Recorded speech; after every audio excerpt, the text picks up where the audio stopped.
From the KATC Weather Lab, here's Rob's forecast. Welcome back. While we get to enjoy some beautiful fall weather, it's nothing but the tropics for many locales, from Mexico to the Caribbean and then the southeast United States. And don't forget about Jose out in the Atlantic. We won't.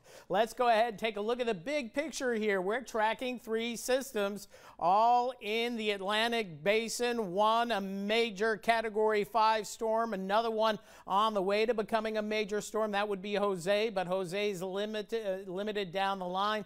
And then Katia in the extreme southwestern Gulf of Mexico continues to strengthen.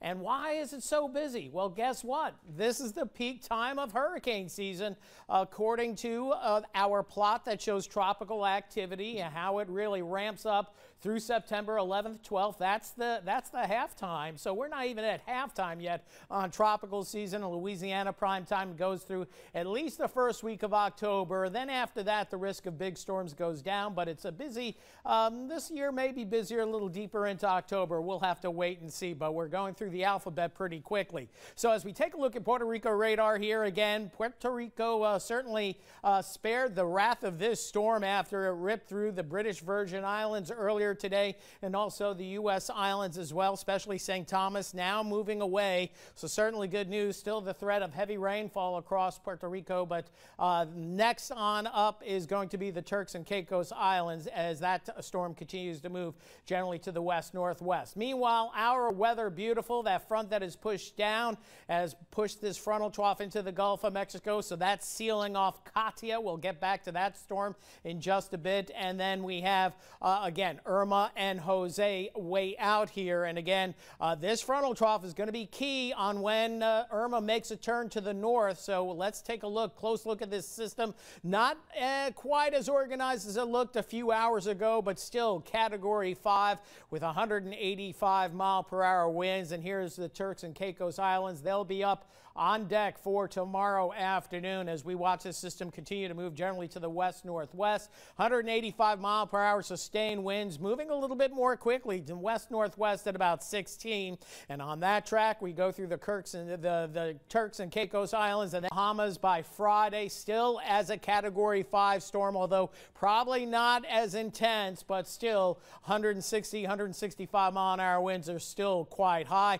And then the magic turn somewhere around Florida, we think. So it's going to be rough for the Bahamas, rough for portions of Florida. The track may be nudged just a few miles to the east, but not much. Still expected to be a Category 4 as it rips through the extreme southeastern part of the Florida coast.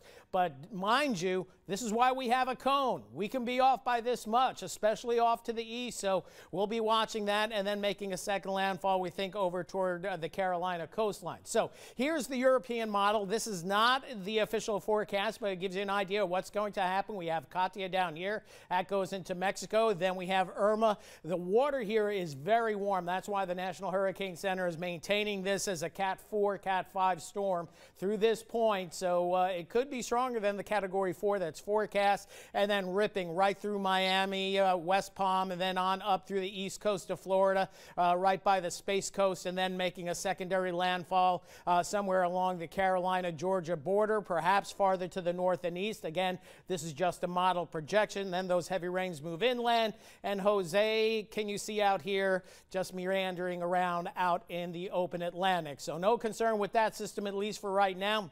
Meanwhile, Katia looking better organized on satellite imagery, so the National Hurricane Center upgrading the intensity on this system to roughly 80-mile-per-hour winds, but especially as it moves back to the south and west, expected to be a Category 2, and there is evidence there it could go through a rapid intensification cycle, even though it's a small storm, so could be even close to Cat 3 prior to a landfall Friday night before it moves into Mexico. So with all that in mind, we look at our weather, and we're just enjoying it. Temperatures tonight dropping down into the mid-50s, so you can open up the windows. Just look out for the mosquitoes. Upper 50s to near 60 along the I-10 corridor, and same as we get into the coastal parishes. And then after that, cool start tomorrow morning, warming up nicely tomorrow afternoon into the lower 80s. But again, nice breeze out of the north-northeast, and not much in the way of any kind of heat index to talk about. So a picture-perfect day tomorrow. Nice breeze, north-northeast winds at about 10 to 15. We'll go 82 the high.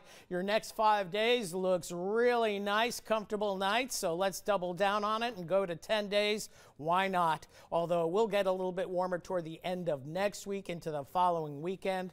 Right now, this is the best 10-day forecast we have had, probably going back to about sometime in April or May. It is a beautiful one. Thank you, Robin. Still ahead on KATC, President Trump getting some